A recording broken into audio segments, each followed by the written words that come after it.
Alors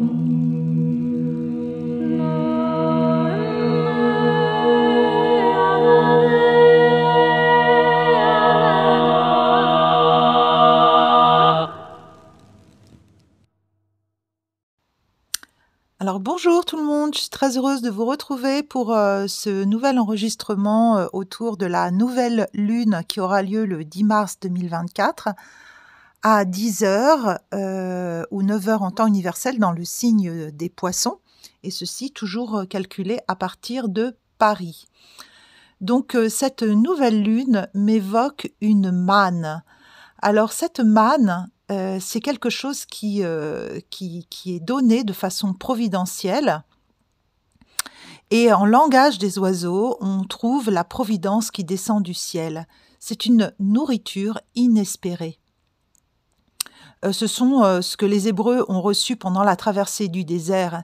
Et cette manne nourrissante, elle prend la forme que l'on désire. Et si l'on ne se sert pas de cette providence qui nous descend du ciel, comme des dons, des talents, des choses exceptionnelles qui nous sont offertes, eh bien, elle pourrit. Si on la garde de côté, si on ne fait pas preuve de reconnaissance face à cette grâce qui souvent est de nature spirituelle, si l'on ne sait pas tirer les bienfaits de cette manne, eh bien cette manne est comme quelque chose qui peut se retourner contre nous. C'est aussi la manne cachée, un peu comme la lanterne de l'ermite qui se charge de la lumière du cœur et déverse sa sagesse et son éclat au moment venu, telle une grâce tombée du ciel. Alors pour moi, la nouvelle lune, reliée à l'ascendant par un sextile, donc à un aspect très positif et à la part de chance, Fortuna, qui, encore une fois, je ne sais pas si vous avez remarqué, si vous suivez mes pérégrinations, mes audios depuis quelque temps, la part de chance est toujours placée sur l'ascendant ou le descendant, ou l'ascendant ou le descendant. Et là, encore une fois, elle est au 3e degré 50 des Gémeaux, exactement sur l'ascendant. En plus, là, ce qui est très intéressant, c'est qu'on ne peut pas déterminer si elle est sur la maison 12 ou sur la maison 1, puisqu'elle est exactement conjointe à l'ascendant. Donc elle baigne d'une grâce et d'une chance. Tout le travail qui s'est fait pendant la fin de cycle de cette année, et c'est vraiment quelque chose qui m'éblouit de perfection et de grâce, exactement, dans la mesure où la maison 12, c'est quand même la maison du poisson, signe dans lequel se trouve cette nouvelle lune, et c'est la maison qui clôt le cycle. Et la part de chance qui se trouve à la nouvelle lune, qui est l'espace où on ouvre des vœux, des intentions, qui se situe exactement à cet endroit-là, c'est comme un rappel que nous sommes extrêmement protégés dans ce travail que nous faisons en ce moment. Même si dans les eaux du poisson, on peut se noyer, on peut se perdre, il peut y avoir des choses qui sont totalement floues, là, on retrouve quand même un point d'appui assez intéressant, d'autant plus que cet ascendant se trouve en Gémeaux, qui est lui un signe d'air et un signe d'ouverture et de légèreté, ce qui ne peut pas nous faire de mal pour pouvoir appréhender un petit peu ce qui nous reste à faire avant que le soleil rentre dans le signe du Bélier et qu'il ouvre réellement la nouvelle année astrologique et qu'il nous propulse dans un printemps fort attendu. Cet ascendant, qui est toujours comme une renaissance ici, nourrit nos racines, la maison 4 par un sextile, et se transmute grâce au grand trigone avec Pluton. Pluton, le grand réformateur, celui qui alchimise en nous toutes les énergies. La manne en Verseau, c'est le renouveau, c'est le 1, puisque Pluton est sur le 1er degré du Verseau, et ça ouvre l'espace de liberté, de renouveau, de réforme en nous, et ça intensifie ce message qui est de finir de nettoyer les caves. On a été beaucoup travaillé par l'énergie de la Vierge, et ça continue. Donc là, on est encore dans ce cycle de clôturer de nettoyer, avec la maison douce qui est encore très active.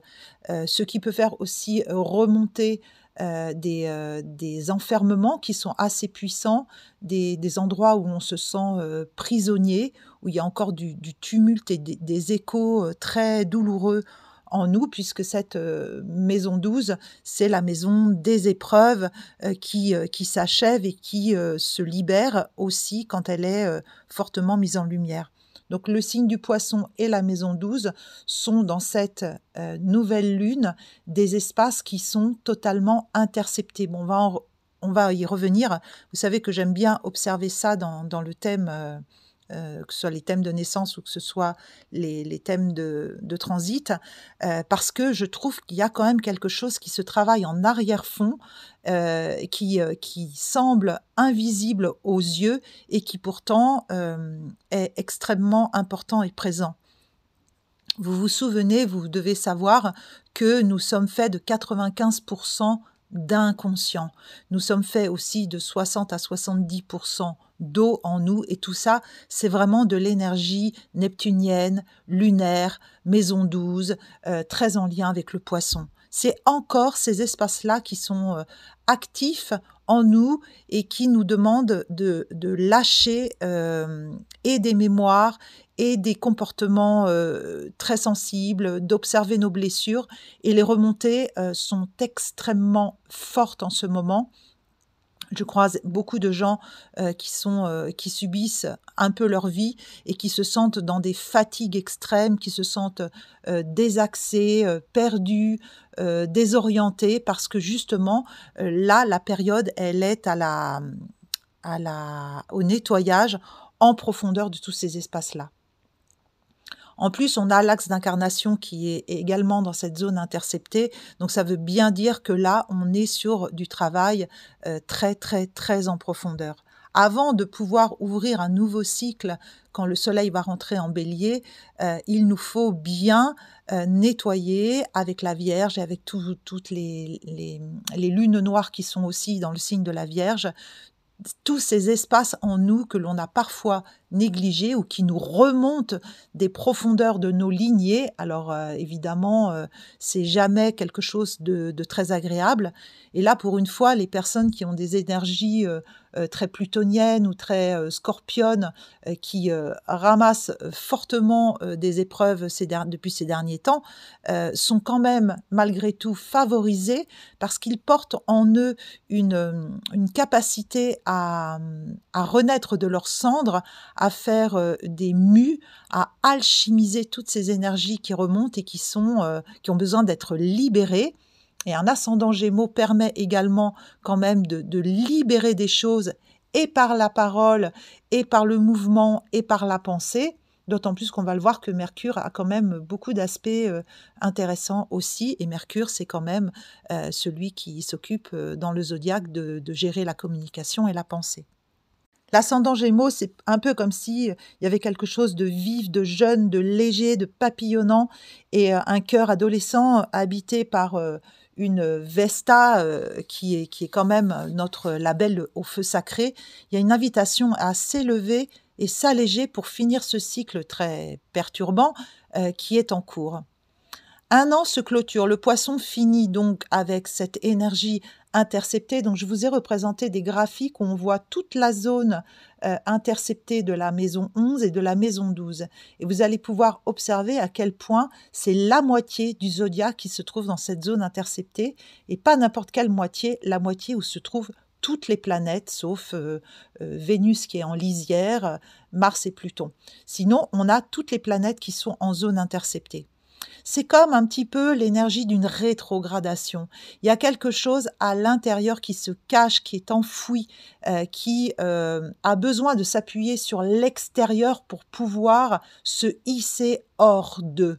Un peu comme quelqu'un qui serait tombé dans une piscine et qui aurait besoin du bord de la piscine pour pouvoir en sortir.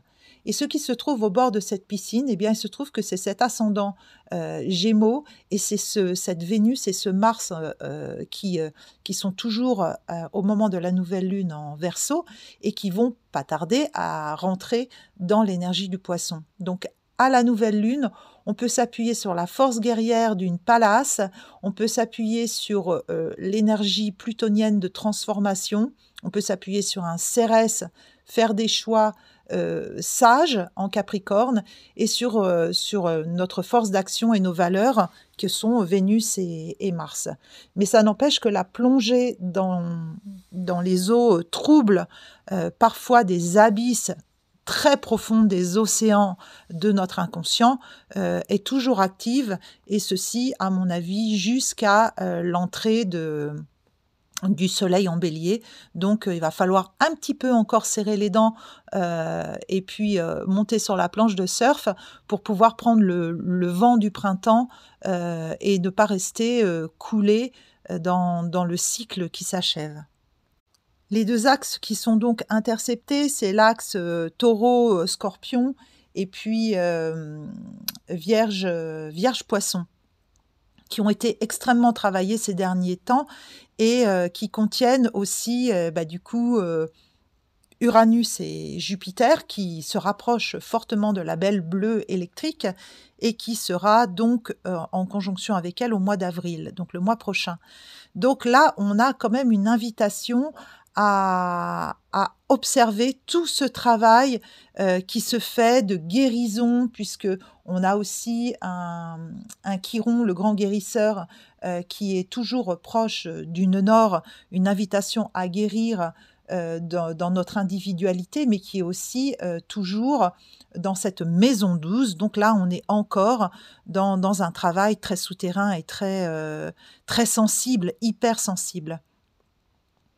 L'astéroïde Eris, Sedna sont aussi dans cette zone interceptée, donc il y a un nettoyage qui vient des profondeurs du cosmos. C'est vraiment quelque chose qui concerne toute l'humanité. Les valeurs de la Terre en taureau, c'est notre ancrage, l'équilibre et la liberté de la balance, les profondeurs du scorpion avec du karmique, du transgénérationnel, et ce fameux renouveau du bélier qui est à venir. Donc, il y a un réalignement de notre axe d'incarnation pour tout un chacun, mais qui peut peut-être venir aussi nous travailler individuellement très fortement. Et beaucoup de personnes me témoignent en ce moment d'être perdues, de ne pas ne pas se sentir être au bon endroit, d'avoir une perte de vitesse dans leur professionnel, d'avoir envie de tout réformer. Et il y a des personnes qui tendent au désespoir, à la désillusion tenace, et on peut comprendre parce que là, on n'est pas vraiment, on n'est pas travaillé mollement, on est vraiment brassé jusqu'au fond de nos tripes. Donc, je vous invite à vous souvenir que la vibration du poisson, c'est quand même une vibration de connexion, d'amour très neptunienne, qui a toujours une bonne étoile. Alors, pour ceux qui ont des guides, des anges, des présences, leur soi supérieur, peu importe vos aspirations spirituelles, souvenez-vous qu'il y a toujours une bonne étoile qui veille en vous. D'abord, ça peut être simplement vous-même, votre conscience, votre propre conscience, mais la grande conscience universelle qui veille aussi à ce que le plan se déroule de façon le plus harmonieux possible. Et c'est ce qui est quand même demandé avec ce nœud sud en balance, qui est de nettoyer justement le plus en harmonie tout ce qui a besoin de remonter, de se dégager de ce fameux nœud sud, qui est un puissant fond de connaissances, d'amour et autre chose, hein, de talent, mais également de blessures très très ancrées dans cette humanité. Alors Saturne, Soleil, Lune, Nouvelle Lune, Neptune et Mercure qui font un stellium en Poisson, c'est comme si, en plus ça concerne la maison 11, la maison des amitiés, des aides visibles et invisibles, de la solidarité des groupes, c'est la maison du Verseau. Donc là, on est quand même dans une énergie de rébellion, de renouveau, d'originalité, d'aller chercher des choses qui pétillent aussi quand même. Le Verseau, c'est l'ouverture de conscience. C'est un espace qui est très, très noble, que les astrologues aiment énormément grâce à cette belle planète Uranus qui en est le maître. Mais c'est l'espace où tout peut se recréer ensemble dans un esprit de nouveau monde. Donc, mais pour pouvoir faire cela, il faut bien accepter le travail qui a été fait avec Pluton en Capricorne, de lâcher l'ancien, de péter les cadres, de revoir les vieilles structures qui, aujourd'hui, ne semblent pas encore vouloir lâcher l'humain, et on se sent plus dans quelque chose de stressé, de contracté, pour beaucoup d'entre nous, et beaucoup de personnes encore se sentent plutôt freinés, invalidés, piégés, emprisonnés dans certaines choses, et ça, c'est aussi l'énergie dans laquelle on baigne dans le Poisson. C'est de se libérer de ces illusions que nous sommes enfermés dans des carcans et que nous sommes privés de liberté, alors que nous avons notre plein potentiel, la manne du ciel qui se propose, et providentielle, pour nous aider à sortir de tout cela. Mais ça demande un effort certain, un certain engagement, prise de responsabilité, que un Saturne, par exemple, nous aide à prendre, mais qui n'est pas évident à contacter tout de même. Alors dans la Vierge, on a bien sûr ce pont entre la lumière du ciel et les valeurs d'amour de la terre, mais on a aussi besoin de faire ce tri, et ça correspond très bien à l'énergie du Poisson de fin de cycle. On a besoin, par exemple, de regarder quel est le désordre en nous et dans nos maisons. Peut-être c'est le moment de regarder tout ce qui stagne et de nettoyer, de trier, d'emmener en déchetterie tous les objets cassés, inutilisés, tout ce qui est périmé, tout ce qui ne s'est pas réalisé en nous et que l'on garde comme des vêtements trop étroits, ou des couleurs qu'on ne porte jamais. On garde tout ça, on se dit peut-être un jour, et puis finalement non, on se trouve totalement encombré. Et dans un mécontentement incroyable, avec des désillusions et des indécisions qui bloquent, qui font des blocages tenaces en nous, comme des tuyaux qui seraient bouchés, et qui ne demanderaient qu'à être nettoyés, en fait.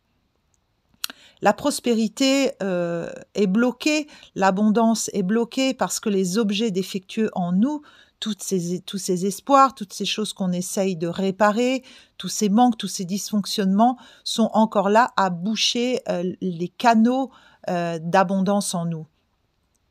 Alors, on peut aussi, avec cette Vierge, même si justement dans les lunes noires, à côté de Junon, c'est compliqué parce que ça vient probablement travailler nos idéaux, nos rêves, notre inconscient, et c'est très douloureux pour nous de lâcher cette idée d'être quelqu'un de parfait, et lâcher aussi nos imperfections. Nous sommes assez, nous sommes parfaits tels que nous sommes.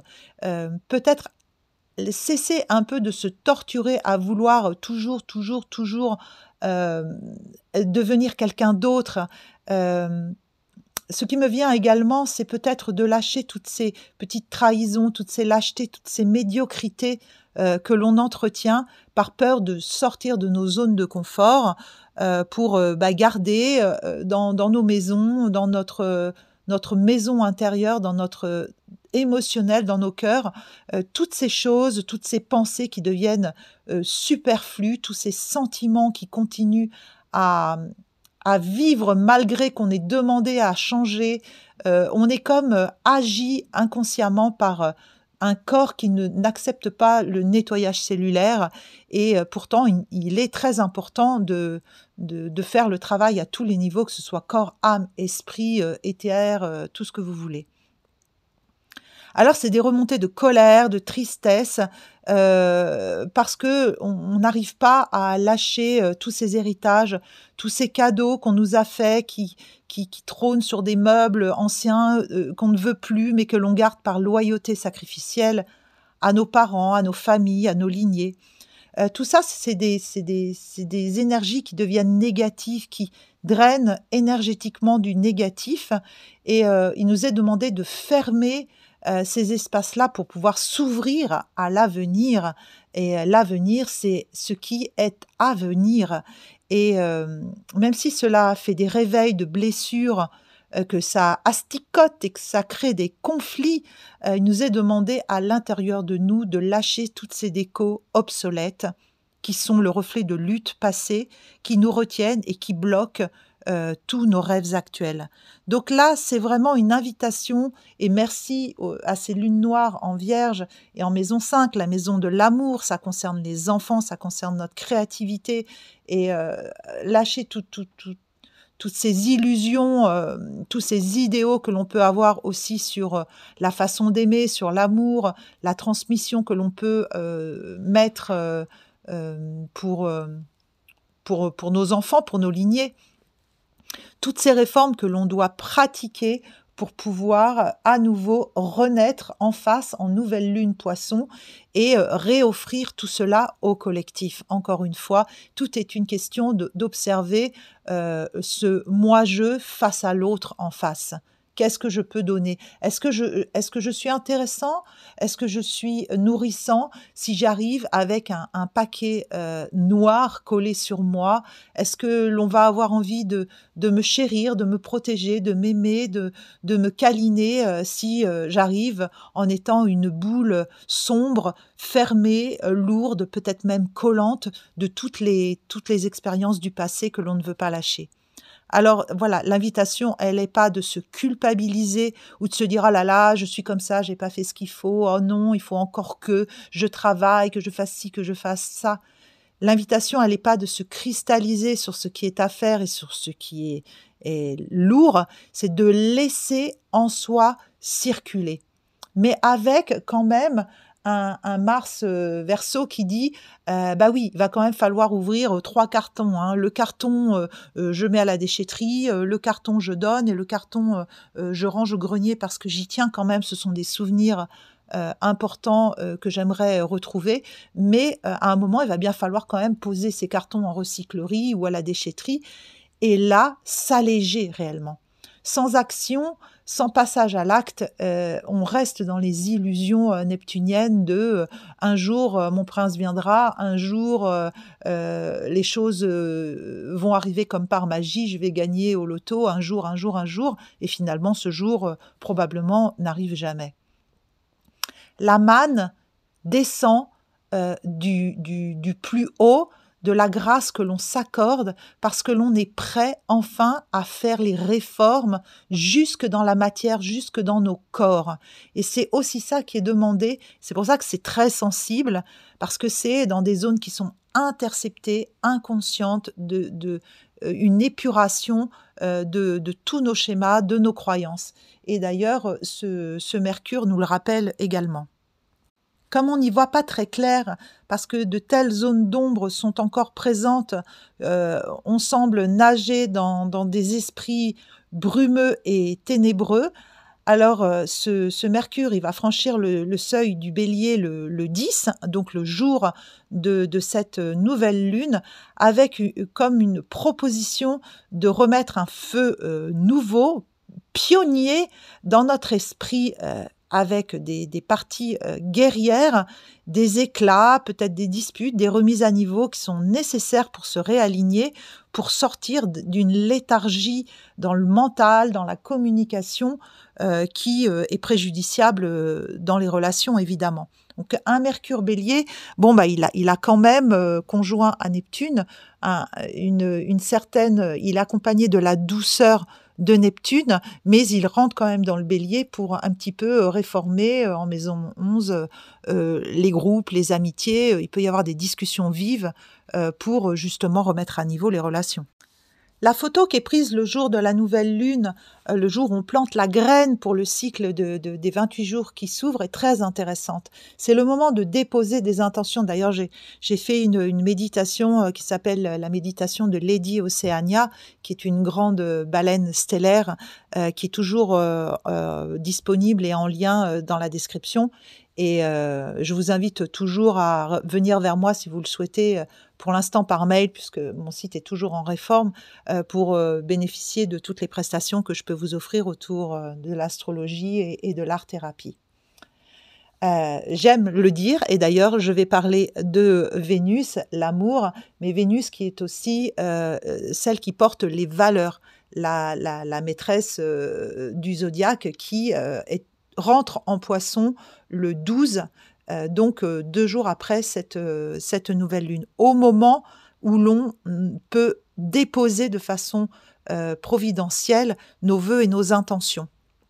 La nouvelle lune, c'est comme une boule noire, c'est une graine et le jour de la nouvelle lune, c'est comme s'il y avait un arrêt sur image, un temps de pause, comme si le souffle était suspendu, vous voyez, comme une apnée. Et le lendemain et le surlendemain, ce sont des jours où l'énergie repart, la lumière revient, la lune change et là, ça va être un moment très favorable pour déposer des intentions. Alors la douce Vénus en Poisson est très yin, est très connectée, sensible, hypersensible, ultra méga sensible. Donc là, ça peut réveiller en vous l'artiste, la sensualité, même si parfois vous pouvez sentir que vous avez des zones de fluctuation, de flou dans vos valeurs, que vous pouvez vous sentir un peu perdu avec une Vénus, Poisson, c'est quand même une Vénus qui est extrêmement, belle. Elle est, c'est la déesse, c'est la Vénus, qu'est-ce que j'aime? Qui est-ce que j'aime? Où est-ce que j'aime? Qu'est-ce que j'aime faire?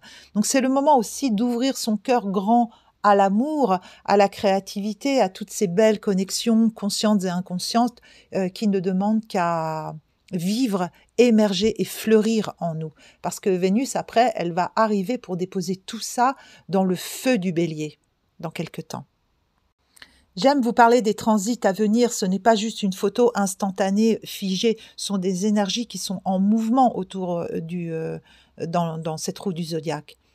Mars, lui, va rentrer en Poisson le 23. Donc là, on va être en fin de nouvelle lune. On arrive aux portes l'avant-veille de la pleine lune qui s'annonce. Il est aussi invité à se connecter et à agir avec son cœur, avec sa sensibilité. Cesser de noyer le poisson de la procrastination et de nourrir des paradis artificiels. Ce Mars Poisson, il nous permet d'agir connecté avec notre cœur, en lien avec cette Vénus, avec nos valeurs, même si quelquefois il peut se perdre un petit peu dans ces fameuses zones floues de procrastination ou de paradis artificiels. Donc attention à ne pas tomber là-dedans dans la fin de cycle en arrivant vers la toute fin de cette année.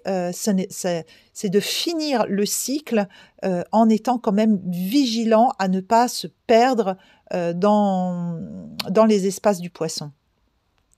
Et puis le soleil va rentrer en Bélier le 21. Alors là, c'est la fin du tour de cette roue zodiacale. On arrive au moment le plus important de l'année en astrologie, qui est le premier de l'an. Le premier de l'an astrologique, c'est l'entrée justement du soleil en Bélier, puisque le Bélier, c'est la quête, c'est le pionnier, c'est l'étincelle qui jaillit et qui ouvre le nouveau cycle. C'est le printemps, la renaissance. Cette graine, elle a été arrosée abondamment par toute la connaissance, tout le travail merveilleux qui a été fait pendant le signe du Poisson. Et justement, il y a tout cet humus de tout ce que vous avez déposé dans cette fin de cycle qui nourrit cette terre et cette eau du cycle précédent. Alors, avez-vous bien préparé votre terre? Votre eau est-elle nourricière? Est-ce qu'elle va nourrir cette graine ou est-ce qu'elle va éteindre l'étincelle? Vous ne pouvez pas rentrer dans un nouveau cycle en étant le même. Vous ne pouvez pas espérer avoir quelque chose de nouveau si vous ne quittez pas l'ancien.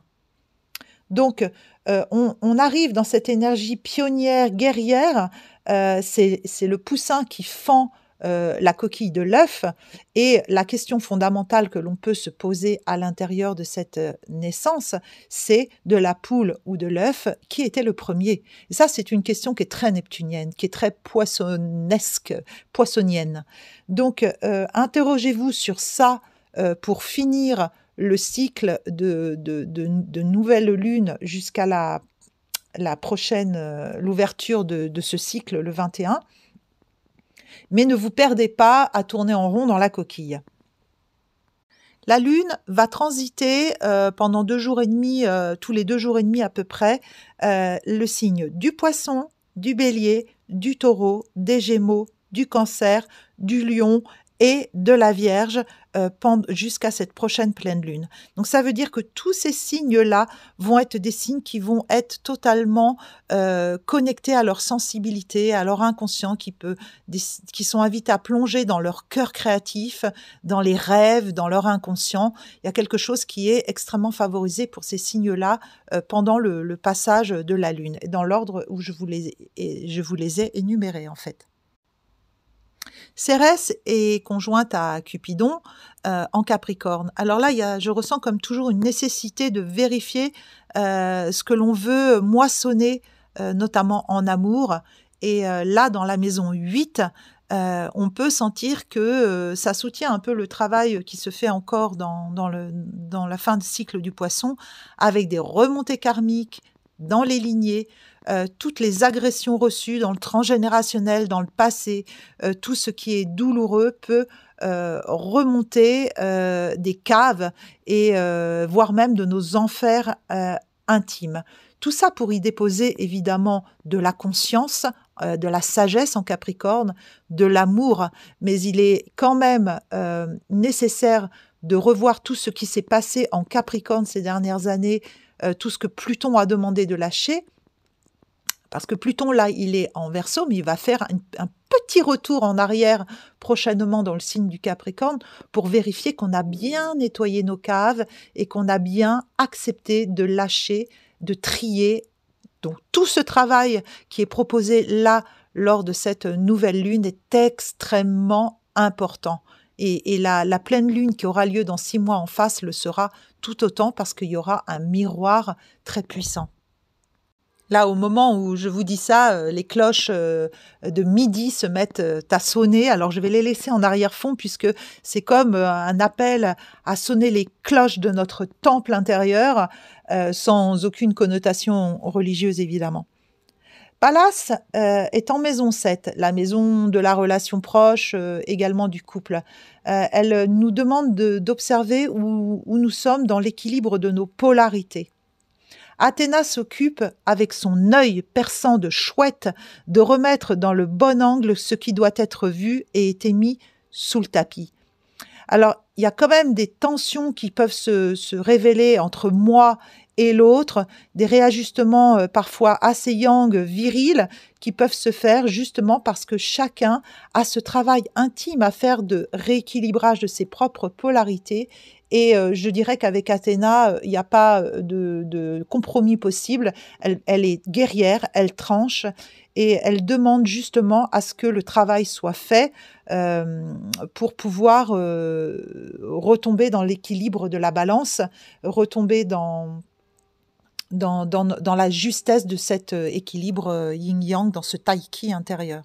Il y a un grand besoin d'exprimer avec ce trigone à Mercure qui est favorisé, donc là, travailler la communication et d'agir avec ce sextile à Mars et de justement d'aller chercher ce Mars pour l'instant révolutionnaire, mais qui va être aussi beaucoup plus sensible pour amener de la sensibilité dans la communication. Cupidon lui aussi veille depuis son semi-sextile à encourager Athéna à plus de douceur dans les relations de couple en particulier.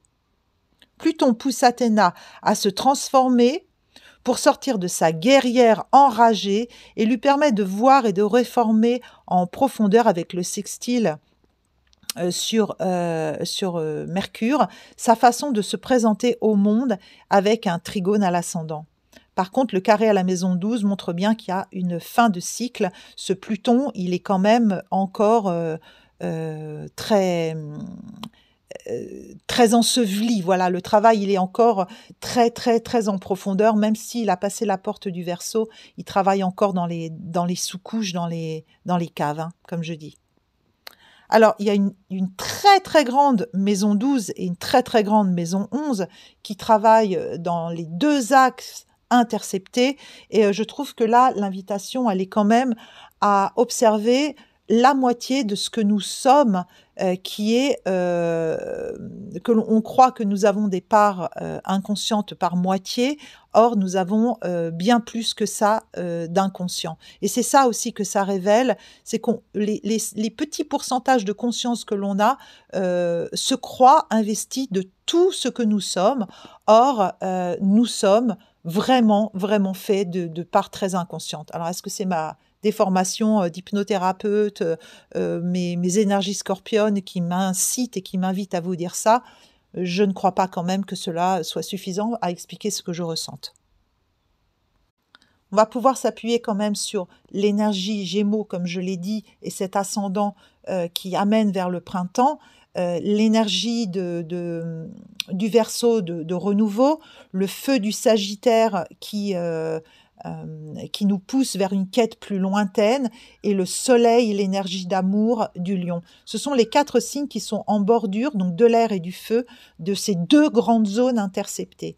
Donc une très, très, très grande sensibilité encore pour cette nouvelle lune. Donc tenez bon, peut-être c'est le moment de finir de méditer tranquillement dans votre maison, dans vos espaces, de profiter des premiers rayons du soleil pour ceux qui en ont, mais ce n'est pas encore le printemps. Le cycle n'est pas encore terminé, à ce jour. Saturne, qui se trouve en maison 11, joue un peu des coudes avec la nouvelle lune pour sortir à nouveau des illusions tenaces. Il est en très bon aspect avec Uranus et aussi de l'autre côté Cérès et Cupidon, mais il est opposé aux lunes noires et à Junon. Donc il y a encore des tensions, des blocages, des freins qui peuvent se faire au niveau du cœur, du chakra du cœur, de l'ouverture du cœur, avec nos enfants ou dans notre pouvoir de création et qui peut bloquer aussi encore au niveau de l'ouverture de notre dans le couple. Les papillons, les abeilles sortiront au printemps. Pour l'instant, on est encore un peu le cœur blessé, fermé et il nous est demandé toujours de prendre soin de ces espaces-là parce qu'on n'a pas fait exprès, l'autre n'a pas fait exprès. Les choses sont ainsi que nous avons tous à nous apporter beaucoup d'amour et de douceur. Alors, ce Saturne nous dit patience, parce qu'il y a un carré à l'ascendant, le printemps arrive, et il s'incline, ce Saturne, devant Hadès en maison 2, pour nous rappeler nos valeurs principales qui sont l'amour en Cancer, prendre soin de la famille et nourrir son inconscient qui est fait quand même, je l'espère aussi dans les 95% de très belles choses, de potentiel à venir qui ne demandent qu'à éclore, bien sûr, pendant le printemps qui est à venir. Et là, je vais vous parler pour finir de ce nœud nord conjoint à Chiron toujours, qui propose une véritable guérison profonde karmique ce mois-ci en maison 12, donc avec ses remontées sensibles, pour pouvoir à nouveau lever la tête hors de l'eau, dire « je », mais ce « je », moi d'abord, toujours au service du collectif finalement, qui nourrit un ego positif, une manne que l'on peut sentir qui se pose sur nous comme un voile d'amour, une cape d'amour, parce que toutes ces planètes, ce sont des champs d'amour. Et de ne pas cristalliser sur le négatif et les blessures, et d'accepter de quand même rentrer dans le flot du changement, de l'impermanence, de la tempérance, magnifique arcane 14 du tarot, et de s'ouvrir au renouveau du Verseau et du Bélier du printemps en Bélier. Puis j'avais envie de vous parler pour finir de Christiane Singer, qui est quand même une femme merveilleuse, une éveillée, une artiste de l'âme et du cœur, écrivaine, qui nous a quittés en 2007 et qui a écrit de nombreux ouvrages qui parlaient avec la voix du cœur et de la sagesse. Et elle racontait l'histoire d'un vieil homme que vous devez connaître et que vous pouvez retrouver. J'essaierai de vous mettre le lien en description en dessous de la vidéo, une petite vidéo de 2 minutes où elle explique que ce vieil homme retourne sur un lieu où il a vécu des horreurs et avant de mourir parce qu'il ne veut laisser aucune trace de souffrance sur cette terre avant de partir. Et c'est un message qui est tellement beau. On se demande toujours qu'est-ce qu'on peut faire pour aider l'humanité, qu'est-ce qu'on peut faire pour que la paix advienne dans le monde, qu'est-ce qu'on peut faire pour être plus altruiste, plus juste, toutes ces énergies verso qui nous tarabustent et qui nous poussent à plus d'altruisme et d'humanité. Et on ne sait pas par où s'y prendre, alors des fois on se disperse et puis on se désespère de ne pas pouvoir agir. Et là, on a un véritable pouvoir à l'intérieur de nous, de création, qui est de s'auto-guérir, de pardonner, de faire descendre la miséricorde, la manne du ciel sur cette terre pour pouvoir justement nettoyer énergétiquement, vibratoirement tous les espaces qui ont été traversés par nos propres souffrances, les souffrances de nos lignées, les souffrances qui ont été entretenues malheureusement de façon totalement inconsciente par nous-mêmes et nos ancêtres. Donc aujourd'hui, il y a une grande possibilité pour nous de faire descendre de l'amour sur cette terre en acceptant de nous aimer nous-mêmes pleinement et en conscience. Voilà un petit peu la graine que j'avais envie de planter pour cette nouvelle lune et que je vous transmets avec tout mon amour. Et je vous souhaite une très belle ouverture de cycle. N'hésitez pas à soutenir mon travail, à me contacter, à vous abonner, à liker mes vidéos. Et puis surtout, parce que le principal, c'est pas tant ça, c'est de vous connecter à l'esprit. L'esprit. Voilà.